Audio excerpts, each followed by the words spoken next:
नमस्कार, स्वागत है आपका हॉर्नबिल टीवी भारत पर। आइए देखते हैं अब तक की खबरें।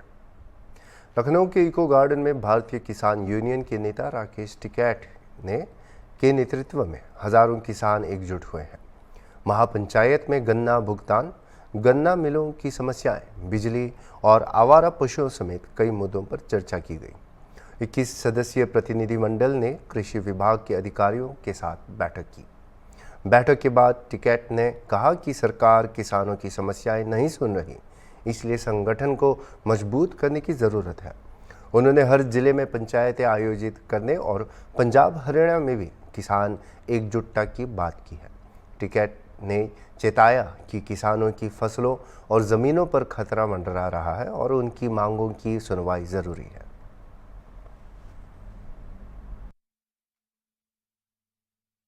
किसान नेता राकेश टिकैत जी मेरे साथ में। सर, आज आप लखनऊ पहुंचे हुए थे, आपके आह्वान पे ढेर सारे किसान एकजुट हुए थे, महापंचायत थी, क्या उसके अहम मुद्दे हैं और आज यहाँ पे क्या? देखो, पंचायत होती है, उसका उद्देश्य होता है, लोग तंग हैं, क्या क्या इशू रहते हैं, उन सब पे अधिकारियों से बातचीत हुई और आगे बातचीत का सिलसिला जारी रहे, मीटिंगें होती रहें और उस पर पॉलिसी बनती रहे।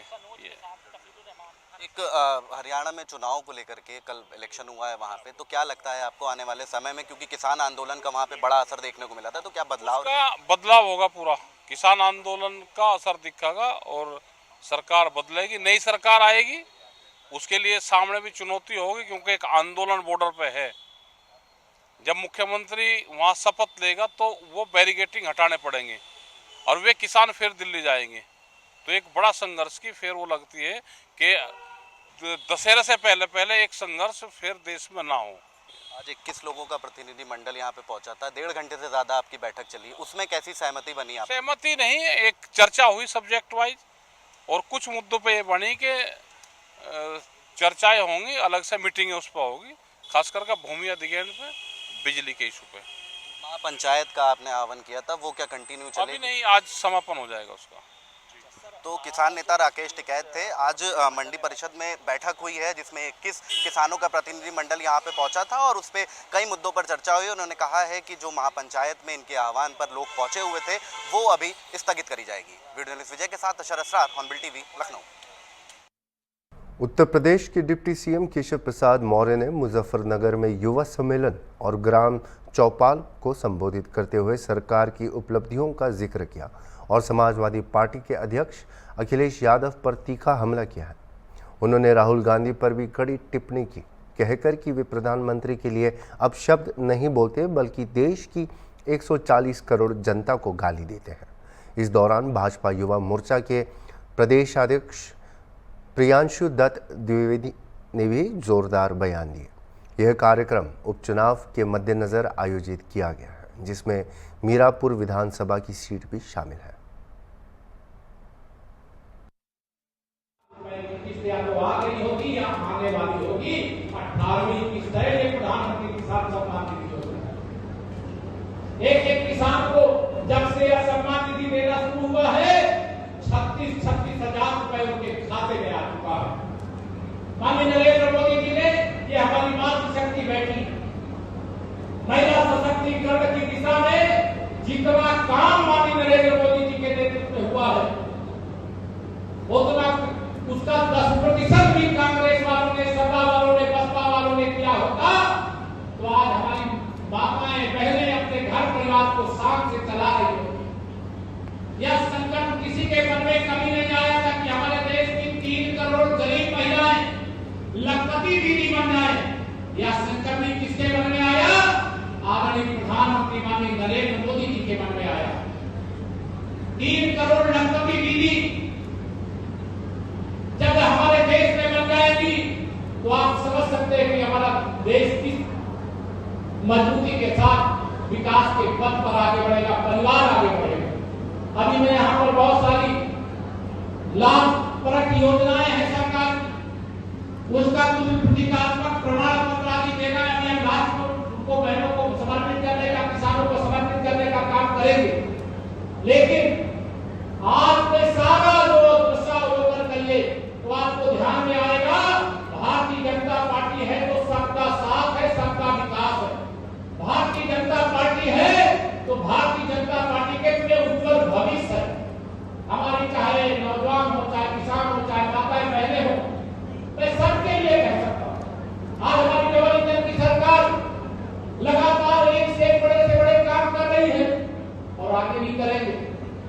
पूरे विश्वास से यह पवित्र तीर्थ स्थल है।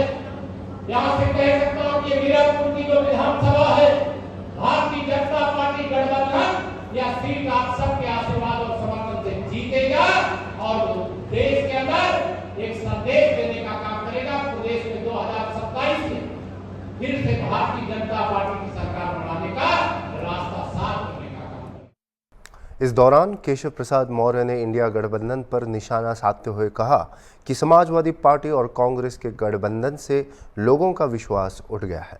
अब सपा को ही लोग समाजवादी पार्टी मानने लगे हैं। इतना ही नहीं, उन्होंने लोकसभा में मिली इंडिया गठबंधन को लेकर कहा कि कभी कभी बिल्ली के भाग का भी छींका टूट जाता है। इस दौरान उन्होंने प्रदेश के पूर्व मुख्यमंत्री एवं समाजवादी पार्टी के राष्ट्रीय अध्यक्ष अखिलेश यादव पर भी हमला बोला। उन्होंने कहा कि अखिलेश यादव गैंगरेप जैसी घिनौनी वारदातों के आरोपियों के संरक्षक साबित हुए हैं। जो 10 विधानसभा के उपचुनाव होने वाले हैं, भारतीय जनता पार्टी बूथ से लेकर विधानसभा तक मजबूती से तैयारी कर रही है। हम गठबंधन के साथ मिलकर के सभी 10 सीटें जीतें, इस लक्ष्य को लेकर के काम कर रहे हैं। वैसे भी समाजवादी पार्टी और कांग्रेस पार्टी के गठबंधन से लोगों का विश्वास समाप्त हो गया है और सपा को ही लोग समाजवादी पार्टी बनाना चाहिए। वो कभी कभी बिल्ली के भाग से भी छींका टूट जाता है और उन झूठ की बोल करके लोगों को गुमराह करके जो वोट प्राप्त किए उस पर वो खरे नहीं उतरे। जनता उनकी असलियत समझ गई है।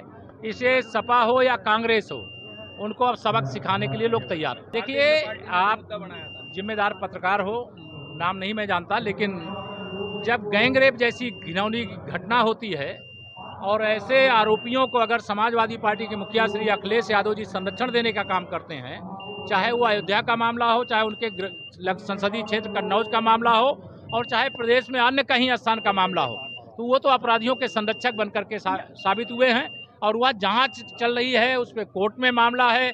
ऐसे अपराधी बच नहीं सकते। ये तो पार्टी तय करेगी। जहां भी भाजपा लड़ेगी भाजपा जीतेगी, जहां भाजपा के सहयोगी लड़ेंगे वो सहयोगी जीतेंगे। मंच से बोलते हुए भाजपा युवा मोर्चा के प्रदेश अध्यक्ष प्रियांशु दत्त द्विवेदी ने कहा कि पहले की सरकार में अपराधियों का बोलबाला हुआ करता था और इस सरकार में अपराधियों पर कार्रवाई हो रही है। उन्होंने ये भी जिक्र किया कि रोड पर मंत्रियों को रोक दिया जाता था और अपराधियों को निकाल दिया जाता था। और वर्तमान में दूसरी बार मुख्यमंत्री आदरणीय केशव मौर्य जी जो शहीद की पवित्र धरा पर हम सबके बीच में पहुंचे हैं, मैं पूरे जनपद की ओर से आप सबका बहुत अभिनंदन और आपका वंदन करता हूं। आदरणीय अनिल जी, हमारे सम्मानित विधायक डॉक्टर संजीव आनंद जी, हमारे भाई आज सरकार में मिलती रहे। आदरणीय विष्णु यादव जी अभी साहब के नाम पर कर रहे थे। दीपा निर्वाल जी, जिला पंचायत के अध्यक्ष, हमारे दोनों जिलाध्यक्ष श्री सेन जी, संदीप मलिक जी, सभी सम्मानित मंच, रियासत एक बार पिरामपुर पेंडी जी, युवा मोर्चे के नौजवान सभी जोरदार तरीके से तालियां बजाकर इनका स्वागत करेंगे। एमएलसी है और युवा मोर्चे के बहुत जोरदार और जवान के अध्यक्ष। मित्रों, संजीव आनंद ने बहुत संक्षिप्त में सारी बातें कही। निश्चित रूप से उप मुख्यमंत्री के रूप में एक साधारण कार्यकर्ता बने। जब केशव जी के पास तो मिलने के लिए आता, अगर वो है तो दरवाजा बंद नहीं होता, लोग भी लाइन नहीं रहते मिलने के लिए।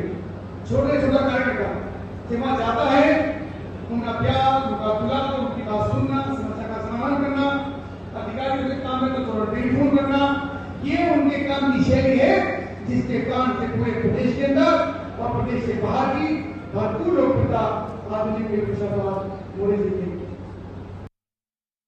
जनपद सीतापुर थाना संदना क्षेत्र के पारा व नारायणपुर गांवों में चल रही बुद्ध कथा को प्रशासन ने रोक दिया है। कथा रोके जाने से नाराज भीम आर्मी के कार्यकर्ताओं ने एसडीएम को ज्ञापन सौंपकर रोक हटाने की मांग की है। आपको बताते चले कि जनपद सीतापुर तहसील सिधौली उप जिलाधिकारी अनिल कुमार को भीम आर्मी के सैकड़ों कार्यकर्ताओं ने जिला संयोजक राकेश राजवंशी के नेतृत्व में ज्ञापन सौंपा है। मांग की कि पारा व नारायणपुर गांव में चल रही बुद्ध कथा को संचालित करने की अनुमति दी जाए। इसके साथ ही किसी भी धर्म के से संबंधित धार्मिक कथा व अन्य धार्मिक आयोजनाओं पर रोक न लगाई जाए। इस दौरान जिला प्रभारी डॉक्टर सरोज कुमार, तहसील संयोजक निर्मल पासी, सुरेश गौतम, गुलशन रोशन, रामहर्ष गौतम व मुकेश वर्मा संग सैकड़ों कार्यकर्ता मौजूद रहे। पुलिस प्रशासन होश में आओ, होश में आओ, होश में आओ। पुलिस प्रशासन होश में आओ, होश में आओ, होश में आओ। पुलिस प्रशासन मुर्दाबाद, मुर्दाबाद, मुर्दाबाद। देखिए, मामला ये है, आपके इधर में संदना थाना क्षेत्र पड़ता है। उसमें 2 गांव में बुद्ध की कथा चल रही थी। एक गांव पारा है और एक गांव नारायणपुर है। दोनों गांव में कथा स्टार्ट हो गई थी। संदना पुलिस के द्वारा वहां जाकर के बुद्ध कथाएं बंद करा दी गई। मैं आपके चैनल के माध्यम से पूछना चाहता हूं यहाँ के शासन प्रशासन के सभी अधिकारियों से कि जो कथाएं, जिनकी आज़ादी हमें आर्टिकल 19 में मिलती है, हमें अभिव्यक्ति की आज़ादी है, भाषण की आज़ादी है, अपने धार्मिक बात रखने की आज़ादी है, उस मामले में पुलिस क्यों दखलंदाजी कर रही है। मैंने इस मामले में इंस्पेक्टर से बात की और मैंने बताया कि हमारे आर्टिकल 19 का हनन हो रहा है। उन्होंने कहा कि इसके बारे में आप एसडीएम साहब से बात कर लीजिए। एसडीएम साहब को मैंने कॉल किया, एसडीएम साहब कहे कि इंस्पेक्टर से बोलो कि मुझसे बात कर ले। मैं फिर इंस्पेक्टर को कॉल किया, इंस्पेक्टर ने 4 बार कॉल करने के बाद फ़ोन नहीं उठाया। मैं आपके चैनल के माध्यम से ये सवाल खड़ा करना चाहता हूँ, इस सरकार में सिर्फ बुद्ध की ही कथाओं पे क्यों रोक लगाई जाती है? बुद्ध ने ऐसा कौन सा उपदेश गलत दिया था जिसके वजह से समाज में ऐसा बर्ताव किया जाता है? और केवल इसी सरकार में ऐसा है, इससे पहले बहुत सी सरकारें आई, कभी भी बुद्ध की कथाओं पे रोक नहीं लगी। पर ये बताइए, आप कितनी संख्या में आए हैं सिधौली में, तहसील में, क्या मामला है? मामला वही है कि बुद्ध कथाएं चालू कराई जाएं, इनको परमिशन दिया जाए। और बात परमिशन में ये होती है कि हमें प्रशासन की तरफ से साउंड का परमिशन होता है। अगर आप वहाँ पे बौद्ध कथा बंद कराने गए थे तो वो आपने गलत तरीके से वहाँ पे गए, साउंड का परमिशन नहीं था, आप साउंड हटवा देते वहाँ से। किताब आपने पकड़ी, भारत का संविधान। किताब इसलिए पकड़ी हुई है कि हम इसके रक्षक हैं, और भीम आर्मी, आज़ाद समाज पार्टी और बहुत से संगठन, दलित पैंथर, बसपा से भी लोग हमारे साथ में हैं, और सब लोग मिलकर इस संविधान की रक्षा करेंगे। ये सरकार बराबर संविधान पे वार कर रही है और जो हमें संविधान के अंतर्गत अधिकार मिले हैं उन अधिकारों का हनन कर रही है। क्या मांग है आपकी? हमारी मांग है कि किसी भी धर्म की कोई भी कथा हो, उसको 1 हफ्ते के अंदर साउंड का परमिशन दिया जाए और उसकी कथा न रोकी जाए, वो चाहे अल्पसंख्यक का धर्म हो या ज्यादा संख्या वालों का धर्म हो। क्या नाम है आपका? राकेश राजवंशी, जिला संयोजक भीम आर्मी। उर्दू और हिंदी आपस में भाई और बहन है, इसको अलग नहीं किया जा सकता। इसकी हिफाजत करना सभी की जिम्मेदारी है। ये बातें लखनऊ के इंदिरा गांधी प्रतिष्ठान में आयोजित तहजीब-ए-अवध मुशायरा एवं कवि सम्मेलन के संचालनकर्ता डॉक्टर खालिद आज़मी ने कही है। आज़मी के मुताबिक जब तक उर्दू के 4 स्तंभ हैं तब तक हमेशा ये सभी के जुबान पर रहेगी। इंदिरा गांधी प्रतिष्ठान में आयोजित इस कार्यक्रम में देश के नामचीन शायर और शायरा के साथ ही मशहूर कवि एवं यूपी ब्यूरोक्रेसी के कई अधिकारी भी मौजूद रहे। कार्यक्रम के मुख्य अतिथि उत्तर प्रदेश सरकार में प्रमुख सचिव समाज कल्याण डॉक्टर हरिओम ने कहा कि आधुनिकता के दौर में लोगों का झुकाव वेस्टर्न कल्चर की ओर बढ़ा है। ऐसे कार्यक्रम लखनऊ की तहजीब, नज़ाकत और नफासत को जिंदा रखे हैं। देखिए, ख़ास तौर से जो हिंदी क्षेत्र है ये दोआबा का क्षेत्र है। आप नदियों को देखिए, गंगा जमुना, तो गंगा जमुनी तहजीब इसलिए बोलते हैं। तो हिंदी उर्दू जो तहजीब-ए-अवध है, अवध में हम एकदम सेंटर में बैठे हैं, तो तहजीब-ए-अवध ही है गंगा जमुनी। तो वहाँ पे इस तरह के आयोजन लगातार होते रहने चाहिए। सबसे पहली बात तो ये है। और इससे जो नई पीढ़ी है, चूँकि एक तो ये है कि नई पीढ़ी को ये सब चीज़ें सामने नहीं आ रही हैं, तो उनको कैसे पता चलेगा? हम अपने बच्चों को, अपनी पीढ़ी को नहीं बताएंगे कि रिवायत हमारी क्या रही है, गंगा जमुनी तहजीब क्या है, कैसे उसमें इंसानियत का अपना जज्बा है, कैसे मिली जुली तहजीब है। और पोइट्री जो है, पोइट्री में तो सबकी जो दुख दर्द हैं, इंसान के मसाइल हैं, वो सब उसमें रहते हैं। तो ये आयोजन होने चाहिए। जो आयोजक हैं उनको मैं बधाई देना चाहता हूँ कि हम सब लोगों को इकट्ठा एक मंच पे रखा है। ये पोइट्री सुने आप लोग और उससे आपके अंदर जो है वो जो सेंसिटिविटी है, जो संवेदनशीलता है वो पैदा होती है। प्रोग्राम कम होते हैं क्योंकि झुकाव तो अब मोबाइल की तरफ चला गया ना, सोशल मीडिया पे तो जो रील्स हैं 45 सेकंड, 40 सेकंड, 30 सेकंड, तो उस वजह से आपके अंदर बहुत जल्दबाजी है, बहुत क्या है, हेस्ट है। तो वो हेस्ट से तो लाइफ में एक्सीडेंट ही होते हैं। तो आपको ठहराव भी चाहिए, गंभीरता भी चाहिए, चीज़ों को समझना भी चाहिए, और लेकिन वो हर उम्र में नहीं आती। तो जैसे आप 20-22 साल के ऊपर जाते हैं फिर आप गंभीर होते चले जाते हैं। तो पोइट्री जो है वो सबके लिए नहीं है। नौजवानों के लिए क्या कहेंगे जो उर्दू से दूर हो गए सर जी? जो उर्दू से दूर हो गए या हिंदी से दूर हो गए, मैं तो कह रहा हूँ कि आपकी जो अपनी ज़बान है, अपनी ज़मीन, अपनी ज़बान और अपनी तहज़ीब, ये 3 चीज़ों को कभी छोड़ना नहीं चाहिए, और उनके बिना आपका जो पर्सनालिटी है, आपकी शख्सियत है, मुकम्मल नहीं हो सकती। तो वो आसानी से आती नहीं है, वो सीखें। पोइट्री भी उसका एक पार्ट है। देखो वेस्टर्न क्या है कि सब कुछ वेस्टर्न ना तो जो है वो ख़राब है, ना सब कुछ ईस्टर्न अच्छा है।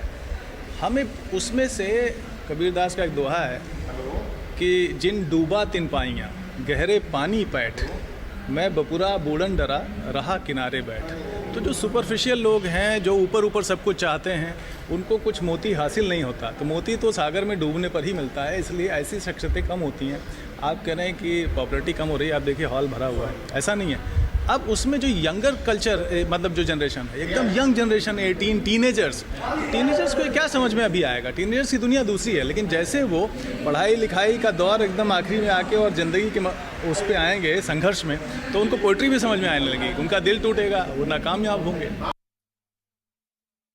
कार्यक्रम के संचालनकर्ता डॉक्टर खालिद आज़मी ने कहा कि उर्दू और हिंदी आपस में एक ही है। कार्यक्रम में शायर जनाब फरहत एहसास, शारीक कैफ़ी, खुशबीर सिंह साद, IAS पवन कुमार के अलावा अन्य शायर, शायरा और कवि समेत तमाम आमोखास लोग मौजूद रहे। कार्यक्रम के संयोजक कुंवर अमरेंद्र बहादुर सिंह ने कहा कि युवाओं को लखनऊ की तहज़ीब से रूबरू कराना कार्यक्रम का मुख्य उद्देश्य है। देखिए, हम ये सोच हमारे पास ये आई कि आजकल जो है, जो युवा हमारा है, वो लगातार वेस्टर्न कल्चर, पश्चिमी सभ्यता, ये तो अडॉप्ट करते जा रहा है। बट चूँकि आप जानते हैं लखनऊ और ये हमारा अवध का क्षेत्र जो है, ये तहज़ीब पहले आप के लिए पूरे विश्व में विख्यात है। हमारे यहाँ मुशायरा और कवियों को लोग धीरे धीरे भूल के नई सभ्यता, हॉट सॉन्ग, पश्चिमी सभ्यता, ये हमारा युवा अडॉप्ट कर रहा था। ये सोच के कि हम अपने युवाओं को अपने पुराने मुशायरे या उन कवियों के साथ एक बार जोड़ते हैं, और इनके साथ जोड़ के जो हमारी पुरानी चीज़ें जो लोग भूल रहे हैं उससे जोड़ना चाहते हैं। उसके लिए हमने ये प्रोग्राम का आयोजन किया है, और आप लोग यहाँ पे आए हैं, इसके लिए तहे दिल से आप लोगों का भी शुक्रिया। मेरा उद्देश्य ही वही है। मेरा इस मुशायरे का और कवि का जो है प्रोग्राम कराने का मेरा उद्देश्य यही है कि हम लोग जो हमारे युवा उर्दू लफ्ज़ आप जानते हैं कि हमारे जीवन का अभिन्न अंग है। लगभग हम अगर 100 शब्द बोलते हैं तो उसमें 20 शब्द हमारे उर्दू को ज़रूर आ जाते हैं। बट हमारा युवा क्या है, अब वेस्टर्न कल्चर के चक्कर में, पश्चिमी सभ्यता के चक्कर में हमारे उर्दू शब्द, हिंदी शब्द, इन सब चीज़ों को और इन शब्द की गूढ़ता को बिल्कुल भूलता जा रहा है। हम उससे जोड़ने के लिए ऐसे प्रोग्राम का हमने आयोजन किया है। भविष्य में मैं और भी आयोजन करता रहूँगा, और अपने युवाओं को निश्चित तौर से हमारी पारंपरिक, हमारी पूर्व में बोली जाने वाली उर्दू और हिंदी से हम जोड़ने का प्रयास करेंगे। विकासखंड एलिया के हलुआपुर प्राथमिक विद्यालय में हेडमास्टर विद्यालय निरीक्षण के दौरान शराब के नशे में धुत पाए गए। पूछने पर उन्होंने बताया कि उन्हें दर्द था, इसलिए उन्होंने 100 ग्राम शराब पी ली। इस घटना का वीडियो सोशल मीडिया पर वायरल हो गया है, जिसमें हेडमास्टर और डॉक्टर के बीच हुई बातचीत भी शामिल है। डॉक्टर ने मेडिकल परीक्षण के बाद हेडमास्टर के शराब पीने की पुष्टि की और उनकी मेडिकल रिपोर्ट BSA को भेजी गई। आप शराब पिए हुए हैं? जी क्या है? तो क्यों आपने शराब पिया? दर्द बहुत था तो शराब पी ली। कितना पिया? थोड़ी कितनी? 100 ग्राम। तो आप विद्यालय की मायने से दर्द था तो आपको छुट्टी ले लेना चाहिए था, आप आराम करके घर में। दुकान में जो हुआ तो शराब के नशे में आपको विद्यालय नहीं आना चाहिए था ना। छोटे छोटे बच्चों पर क्या असर पड़ेगा? सर जो आपने कहा सही बता दिया। अब 12 बजे बाद करने गए। अब कभी दोबारा शराब के नशे में आएंगे आप? नहीं कभी कभी नहीं। कभी शराब पीकर आएंगे विद्यालय? नहीं आएंगे। अभी के लिए इतना ही और खबरों के लिए आप देखते रहिए हॉर्नबिल टीवी।